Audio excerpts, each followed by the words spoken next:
What's up? What's up? It's time for Done Way Past Funny with your host, G.D. Fenderson. Join us as we discuss the art, science, and business of comedy with comedians and comedian adjacent. With this episode's guest, John Beavers. It's time to get down and get dope with Done Way Past Funny. Hi, I'm G.D. Fenderson, certified forensic humorist and host of Done Way Past Funny. This is the conclusion of our interview with comedian and show producer John Beavers. Enjoy. Now, have you ever been in an argument with your wife, and in the middle of the argument, you realize this would be really good material? I don't think so. Our arguments are so stupid that I don't know. Maybe I'll have to pick one. I'll have to pick a fight to see if it's anything good. Oh, okay, because I was curious because, I mean, it's happened to me. My wife and I've been together for 20 years, give or take a few drugs. And so yeah, we've had the arguments, and I'll be thinking, oh shit, this is gold. This is going to be really, really good. But I can't stop the argument because it's disrespectful. So Sure. I was just wondering, how did you keep track of that thought and maintain your focus on the argument? Yeah. I haven't done that, but one of the things that we did was when my wife was in a car accident, I wasn't with her. So I drove to the scene. She was in the car. They were cutting her out of the car, Mm. and she was in the back of the ambulance, and she was sitting there. And I walked up to her and I said, "Well, you'll do anything to avoid having sex with me for another 6 weeks, won't you?"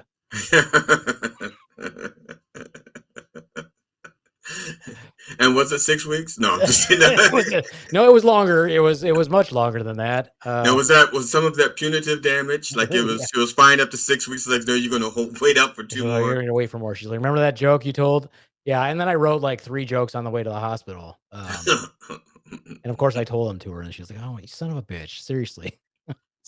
It's like, Now, uh, have you ever told her a joke and she goes, "That's not funny," and you tell it and it gets laughs? Do you like? I'm just no, no, but now I'm kind of in the habit where I will, because she goes with me all the time. There's right. very rarely that she doesn't go with me. Probably the only time she doesn't go is if she has something she has to do, or if it's like a smoke show. My friend Joe runs a a Oh, smoke yeah, show, okay, yeah. I and she's can't do like, those. she went to one of those. She's like, I cannot do it. Like, she doesn't even have asthma, and she was like having a hard time. Yeah, So she won't go to those. And I usually don't sit in the room either. I usually sit outside until it's my turn. But she has been pretty good about, like, because I'll ask her, I'm like, how did this joke go? Do you think I should eliminate words? Do you think I should do this? But sometimes I'll write a joke and she'll be like, you should do this and add that to it. And I'm like, yeah, it's not bad. So, and then I'll add little things in because she knows how my mind works. I've known her, we were in nursing school together. So she knows how right. my mind works. So sometimes she'll have a little tidbit that's pretty decent. So she does help out a little bit. But if she tries to write a joke or tell me a joke, I'm like, that's not funny at all. Like, it's terrible. Now, is she hard to make laugh? I mean, or is she just because you had mentioned how her style of comedy is like Adam Sandler type Yeah. and poop jokes and stuff like that. So is she difficult to make laugh, or if She just likes goofy comedians. I mean, like, she likes goofy comedians. okay? So she wouldn't like me then, but that's okay. It's Well, she fine. likes and she doesn't like comedians that just talk about, like, sex and their dicks and their pussies, and she doesn't like that either. And Yeah, there's that's there's why I the stopped talking about my pussy. That's yeah. exactly why I stopped Is that talking about why? my Yeah. pussy. Yeah. So now, when you're doing comedy, if you don't get a laugh, what is your favorite reaction to get from an audience member? I've had my favorite reaction to get it from an audience member is a spit take or a snort. Those are my favorite. Oh, okay, Um, yeah, uh, they're good. Yeah. yeah, those are good. I've had a few of those, and when I've told like really dark jokes and everybody else is appalled, but somebody snorts or spit takes. Those are the best. People don't really laugh. People are laughing more and more. I mean, I don't know if people are like, I don't know why, but usually I'm getting more laughs now than I ever had, and I'm telling like the same stuff. So I'm like, what the fuck is going on? So it's kind of weird. Could be the times people are more, the times, or it could be you're more comfortable, or your delivery's better? No, Yeah, it who's to could be. say? Do you look back over old sets Oh to yeah. compare them? And Hmm. now, Yeah, they're all terrible. All fucking bad. They're all bad. now, have you now? Do you do crowd work? I didn't notice you. At least in that clip, you didn't do much crowd work, but you mentioned crowd work. Yeah, I do. I will do like it's just cutesy little jokes. Like I'll do ones where we all have that dream, or I'll Right, you say talk stuff with the to bodies, that yeah. one. The other one I do is I'll say, I'll say I'm a nurse practitioner and I can't help it when I meet people the first time. A lot of times I'll diagnose them with either their most likely cause of death or what condition they have. So if I say, when I meet someone for the first time, I'll say this to the person. I'm like, "Hey, do you ever, when you meet someone for the first time, does your brain automatically come up with their most likely cause of death?" Yeah. And the person's always like, "No." And then I'll say something like, "Oh, neither does mine. Tragic clown car accident." I'll say something like that, or death by autoerotic asphyxiation, or I'll say something like that. So, what is your most awkward crowd work exchange? When they agree with me, like if I say, that dream we all have where you bury, they'll be like, "Yeah." I'm like, "What the fuck?" I'm like, "Oh shit." I'm like, "Oh shit." I'm like, "Okay, well, I'll ask someone else then." Um, Now, you've done quite a few places. Of the place that you've performed in, what is the best smelling place and the worst smelling place that you've performed in? oh man, yeah, the worst smelling is the smoke show by far and away because it is thick. So that is really tough to deal with. Um, Best smelling, oh, probably. I would say it's probably River City Saloon in Grand Rapids because it's a saloon, it's a bar, and they make like excellent hamburgers there, so it smells great. Um, but yeah, worst smelling by far is. Although I've been to a couple places that has some serious BO action. There's this place, and I love this place. There's a place in Holland, Michigan, called Parrots Lounge, and Hmm. it is. I don't call it a dive because I've been to divey bars in like other countries. Hmm. But when it was explained to me, they're like, dude, the carpet is gross. It's like oily, and they shouldn't have carpet in a bar anyway.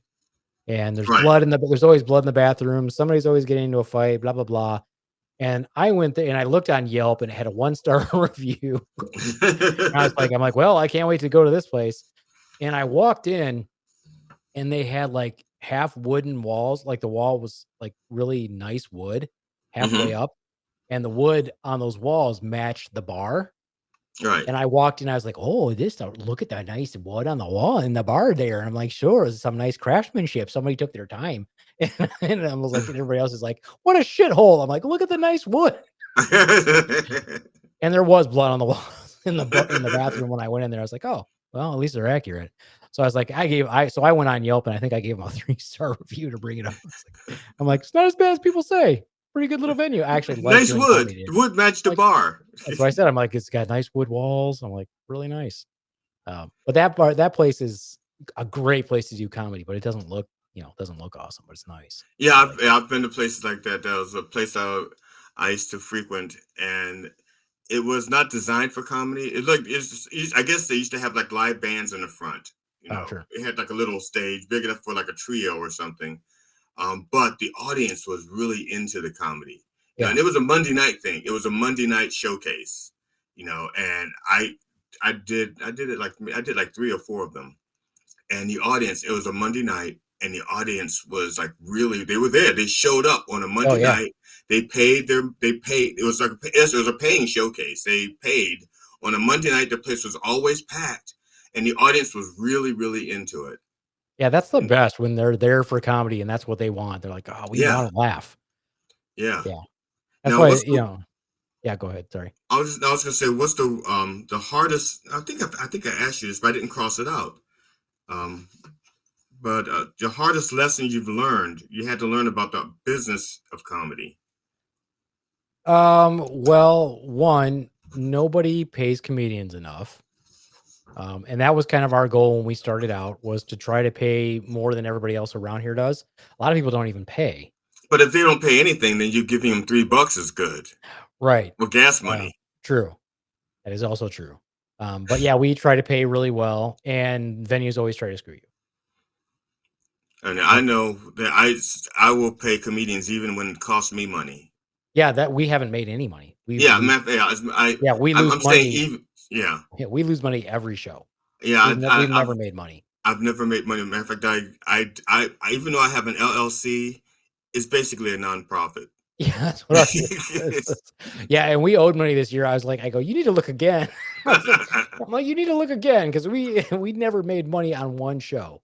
Yeah, But we always tell our comedians, even if and we pride ourselves on getting like really good comedians and having a right, great show because I always look at it and go, who do I want to see on a show? Because I'm selfish. I'm like, I want to see this show. This is right, the show that I want to see. right, And so that's how I pick my comedians. right, And they'll do an amazing show and like 15 people show up and I've got a venue and I've got this other stuff and they'll give a show like there's 100 people there. They don't care. right. And That's I'll yeah, pay them and I will pay them like there was 100 people there. I gives two shits because our reputation is what I care most about is taking care of the comedians and making sure our reputation shows that we care. Bottles of water, get them donuts, whatever. I want them to be treated the way they should be treated on every show. right. Now, who would make you nervous if they were in the audience? You looked down the audience. Who would make you nervous? Doesn't matter. They don't have to be a celebrity. Just someone that would, you go, parent or actually, are your parents still alive even? Yeah, my parents are alive. I actually foolishly invited them to a show that I hosted in Battle Creek because one of my friends was sick and it's his show and he asked me to host it. And they live not that far away from there. So I was like, hey, you guys want to meet us for dinner and then you can go to my comedy show. And I was thinking they would say no, Right. but they went. So yeah, so How they've was seen it? me. It was fine because I didn't really even look at them. I just did my stuff. I mean, how was Um, it for them? Did they come back and say, "Oh, I'm so proud of you. You did such a no, good thing with your life," or no, no, no. No, that's never gonna happen because when my mom calls me to ask me questions, she'll say, "I have a medical question for you," and then she'll say, "But I know you're not a real doctor, but I'm gonna ask you a question." So if that gives you some indication. My older brother is a minister, but he's not a priest, so that's not good enough either. Whoa, So yeah. but she can't. If he was a priest, then chances of him producing grandchildren would be Yeah, not but as she would have great. rather had him be a priest. She like, I guess she's a devout Yeah, Catholic. she's Catholic, yeah. Yeah, yeah, Oh, yeah. Who would make me nervous most to see in a crowd well, he's dead, so I guess that wouldn't work. that would spook me. That would freak me out. I don't even know him, but if he's dead, that would freak me out. Oh, yeah, that was too. Probably if, like, if Anthony Jeselnik was in the crowd, that would make me extremely nervous. I think I could deal with Maria Bamford being in the crowd because she just wouldn't be paying attention to what I say anyway. But somebody like Anthony Jeselnik, I'd be like, "Oh, shit." Yeah. Now, have this is actually this is I've yeah, that's all my scripted questions I've gone through. I think the only thing I want to make sure that I do is you have any shows coming up that you want to promote? Because Yes. if this is going to be like, it's probably going to be like 10 days or so before this comes out, before I edit it or so. So if the shows, what I would do is, but I will make a promo. I make a promo to promote this, and in the promo, I will advertise those shows Awesome. and put it out there. Yeah, I'm super excited because this will probably fit that time perfectly because we have a show in June. Okay. So it's our third annual Pride celebration show, third Oh, annual okay. Pride comedy show. I'm not in it, but You're not we proud of picked your work? yeah, this is the first year I'm not in it. I was in the first two. Oh, This okay. one, I just wanted to focus on building the show itself, but we have some super hilarious people coming from Chicago to do the show. Our headliner is Jamie Schreiner. She's fucking hilarious. Our features Danny Lang, and our opener is Amira Sanders, and our host is my good friend Nicole Melnick, who is from now Detroit. And she is open for everybody's open for a million people. They're at the Laugh Factory. They're all these kinds of places, Lincoln Lodge, whatever. So we're super excited for that show. I'm hoping we get like mass participation from the community to come out for that one. So we're very excited about it. Um, Send me a flyer so I can put that, Yeah, insert I'll that definitely in send there. that. Yeah, send me a flyer. Um, and I think, yeah, that's now. Are there for no? before I let you go, because you were being held hostage like your parents were, Sure. um, is there any causes or anything you want to bring up, or I mean, promote your podcast? Um, is your podcast weekly? And Our podcast is weekly. We have over 200, I think 250 plus episodes. Um, and they're just goofy. Like, so if you like improv, it's just we don't ever really quite talk about topics. all So right, anybody who's ever been on the podcast will tell you it's just complete insanity. I've worked very hard on us being pretty spontaneous about everything. So it's just a good time. People enjoy it. It's not children appropriate. It's a lot different from my comedy because I swear like crazy, and we talk about pretty much everything. So we do talk about sex and all kinds of goofy stuff, or now the lack of sex in our household. Anyway. okay, so slaptailnation.com, that's where people can go. They can go there and they can see future shows, Yep. learn about the podcast. So that's the best place to stalk you. Is that at the Yeah, website? because there's even links on there where you can go to our social media. It will take you to the Slaptail Nation social media. I think and there's descriptions of the podcasters on there. There's profiles of the comedians that are going to be on the next show with links if they've got links to their stuff. Cool. And then yeah, all of our upcoming shows, our open mic. Uh, and then of course there's a page on there where you can listen to every podcast that we have, but we're on every platform except for Pandora, which still after 7 years has not accepted us on their podcast platform. So Don't know you're on like why. Spotify and stuff like Yep. that. We I was are I was curious because everywhere. I do. How should I put it? I'm I do a show on Sunday mornings as another character as the Dr. Reverend Jelly Roll, Church of Last Resort, and it's a church parody. But some people watch it and they cuss me out. They're like, I've been threatened. This is you should because they don't realize it's a parody. Sure. They see the collar and they go, you should lose your church. You should lose your tax exemption. You know, Hey, I wish I had tax exemption. right? Yeah, I wish I had something to exempt from. Yeah, so but and somebody says, you should put that on Spotify. And the thing is, it's a video thing, Ah, and I have to like extract the audio from it, put it on Spotify, and it's so much work, and I don't have an audience on Spotify, so I was like doing it for I don't know, like for a month, for 5 weeks. I think I put 5 episodes on there, and I think I had like one view, and each time it was me viewing this, listening, and it was me just to check the stats to see what was going on. yeah. But I don't, I just, it was just one of those things. And I don't know if it's I don't listen to podcasts, Yeah. which is why I'm gonna be because I watch them. I will watch a podcast. I'm Interesting. kind of visual, Yeah. but I'm about to do a podcast that's all audio with somebody, Yeah. and I have like, will I have to listen to my own podcast? If you want to, so because I've been doing it for so long, what I would do is I edited the podcast and then I would listen to the podcast and I would have my people that were, guests or the hosts rather with me listen to the podcast and I would give them notes. I would say, this is what you do. This is what needs to stop. You're saying this word too many times. You're doing this, you're doing that. And I still harp on them now to make them Right, better and better and better podcasters. And so when you listen to ours and you compare it to even somebody, and I'm not gonna shame him or anything, but he's one of the oldest podcasters, one of the most known podcasters. He still does a lot of mouth noises, still repeats yeah, words all the yeah, time. And I love him, but he does it. And then he'll talk over like if a person is about to tell a really good story, he can't help himself. He has to ask a question. But they were right. You're like, oh my God, I really want to hear this story. But he'll talk over him because he has this agenda that he has questions he always asks. right. But I love him. But it's Mark Maron. Anyway, Oh um, yeah, okay, yeah, but listening to him and I'll listen to myself, I'm like, I get better and better and better. And as a matter of fact, on the last podcast, I even said, I'm like, I am the best podcaster in the world. mm, That's my new claim. I'm like, I am better than everybody else because I'm so anal about this, this, and this. And I do that with my comedy also, that I won't repeat words. I don't go, guys, like. You guys know what I yeah, mean, right? Right, right, right. I don't yeah, do any of that. And so, and part of that you can tell is true because when I have the captions auto-populate, it's right. almost all correct. I just have to fix very little stuff.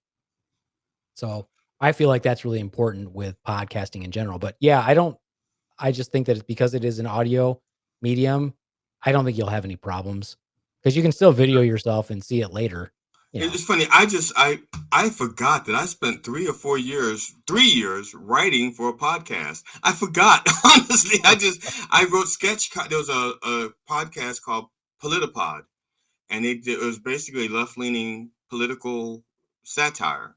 Oh, okay. It was like a Saturday Night Live, if Weekend Update, with 30 minutes long without video and no budget. So yeah, you strip Yeah. away their video, strip away their budget, and instead of Weekend Update being like 7 minutes, being 30 minutes.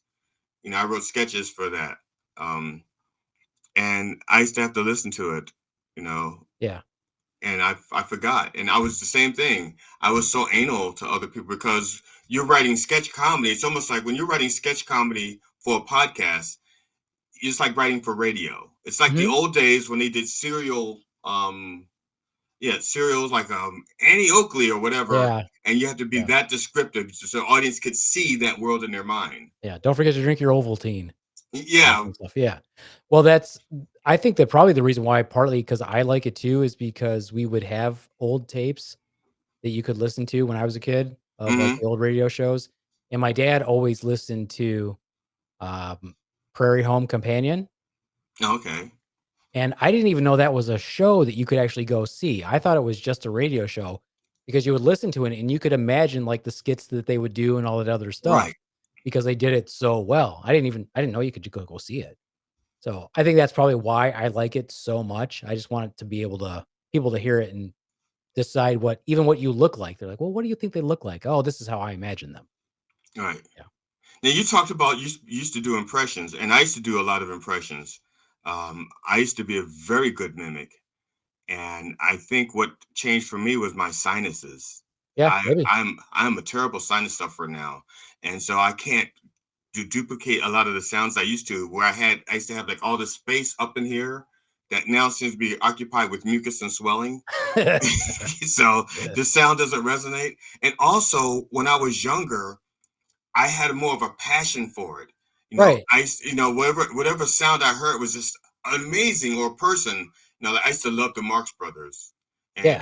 and but I used to imitate almost any. I could imitate almost anybody as long as they didn't within my range. Like, I couldn't do like a James Earl Jones when I was a kid because my testicles hadn't achieved Sure.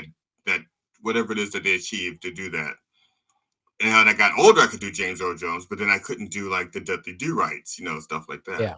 So I was Yeah. just wondering, is your sinuses, have they changed over the years, I or? don't know. I don't know what happened. I feel like it's mostly just practice. I stopped practicing, because I used to be able to do like all kinds of stuff. I can remember like always doing the Dukes of Hazzard. I could do all the characters on the Dukes of Hazzard and cartoon characters like Bugs Bunny and all that stuff. You could do all those things, and then I just stopped doing it when I became an adult. Um, Now, was it out of yeah. pressure or Yeah. was it an interest? Because I never lost interest in impersonations. No, I think maybe it's just because I didn't feel like there was anybody so distinct that I wanted to do an impersonation of. Like, Adam Sandler's probably the one that most people do because he's fun to do because he's always makes goofy voices, but All then right. you're just actually imitating Him Adam imitating. Sandler's imitating, Yeah. you know what I mean? So he's made Yeah. it so iconic, you're like, "You can't even do that because everybody thinks you're doing Adam Sandler." Right. Yeah. Because I used to love watch. Was it Buddy Rich? And that's the drummer. Rich Little. I used to love Oh, Rich yeah. Little. And but I think, like I said, with Groucho Marx, I used to love the Marx Brothers so much. Um, they when I was 5 or 6 years old. Now, people who've heard this, I'm going to do this, and I'm doing this now. So if you've heard me tell this story before, you can fast forward to the next time I do this. You don't have to watch. You don't have to listen to the story again. Okay. But when I was 5 or 6 years old, my brother and I got in trouble, and we were punished, and we were in the same. We shared a room, so we were in our room for a week. We were punished for a week, and my brother's 2.5 years older than me, and about 30 pounds heavier. He was a husky, big boy, and he says, we're in a room. We're in there for like maybe 3 minutes. My mother closed the door. 3 minutes later, my brother goes, I'm going to go crazy in here. He says, make me laugh. I'm going to punch you in the face. So that was my first attempt. That was my first deliberate attempt at comedy. But I didn't know any jokes. I didn't know anything. And so I started, the first thing I did was I impersonated the Marx Brothers. The first thing I did was the song Lydia, the Tattooed Lady. Oh, yeah. And that was the first thing I did. That was my first attempt to make somebody laugh. And then I started doing, and my brother didn't watch the Marx Brothers, so this is all new to him. He liked the Three Stooges, Marx Sure. Brothers, yeah. So he liked Three Stooges and Abbott and Costello. I liked everything. Oh, yeah. But he didn't know anything. So to him, this was all new. So I run through, after 2 days, I run through all of my Marx Brothers material. And then my brother goes, okay, I've seen all that. Make me laugh, I'm gonna punch you in the face. So then I made up a character, and this was my first character that I ever made up on my own, and he was Darko Marx. He was the black illegitimate child. So he was the half brother of the other Marx brothers, and he was Darko Marx. And I made him up when I was 6 years old. This is the first character made up, and I used different parts of the other Marx brothers to make him. So he was just a composite creature of that, But that was like the first. But after that, I couldn't make people laugh on purpose. I was only making people laugh by accident. Okay, there we go. Now they can stop fast forwarding. They know that they've heard that story. I've told it a few times on this. After like 100 episodes, I've repeated a few things. It's funny when you said that you had to go shove in your room with your brother for so long. That my mind immediately went to that. There's an episode of, God, what the hell's the name of it? Was it One Day at a Time? Yeah, One Day at a Time, where Schneider is like talking about how his parents punished him. He's like, yeah, they locked us in our room for 3 days, and it did us some good. Me and my brother. Of course, we came out a little bit gay, but otherwise, yeah. I was like, that was where my mind immediately went. I was like, that was hilarious. Now that's the funny thing is my brother. The one thing after the Marx Brothers, my brother started making requests. And one of the things that he would request was for some reason, he would request it a lot, and it made him laugh. He says, okay, now I want you to be a transvestite at a bus stop, smoking a cigar, waiting for the bus. I mean, he would be like that specific, And so I would be like, okay, so now I'm a transvestite on the bus corner, smoking a cigar, waiting for the bus. And then I had to create the dialogue or the mannerisms that make my brother laugh. And then he'd laugh, and then he'd like, an hour or so later, you go like, okay, now you're a transvestite in the what the hell's wrong with you? What's wrong with him? You're a transvestite in the grocery store, and you're something you want to tell us? Yeah. And he was like, my brother was like a straight up homophobe, but he never came out the closet or anything like that. But he was fascinated with transvestites. And I've never, and we used to share a closet, so I never saw any hint of like dresses or shoes although he was close to my sister. He used to play with her Barbies. He said it was because he had G.I. Joes and they needed wives. Sure. Yeah. And so, I appreciate you doing this with me. So I thank you. Is anything you want to cover, touch base on that you? Well, I think we got it. It was a lot of fun for me. I definitely appreciate it. You'll have to come on our podcast. I will. It's definitely not structured not structured. So it's fun though. Okay. Just let me know when it's good for you, because you're doing it once a week and you probably have like a line of people to hoist in and out, So yeah, just let me know when it's good. Awesome. Now, do you record on the same day or same night or same time every week, or? We try to do it the same day, but we're pretty flexible. We try to be flexible. All right. And don't forget to send me the flyer for your June 3rd Pride show. June 14th. Why did I write June 3rd? I don't know. I mean, you wouldn't know why I wrote June 3rd. I wrote June 14th. I'm glad you corrected me. Yeah. Although the flyer would have had the right date on there anyway. Right? I do hope it will. that is always helpful if that's because I won't know. I really won't know. Whatever date you put on the flyer, I won't know, and I'll just put it out there. Exactly. Yeah. All right. So thanks a lot. I appreciate it. Thank you. All right.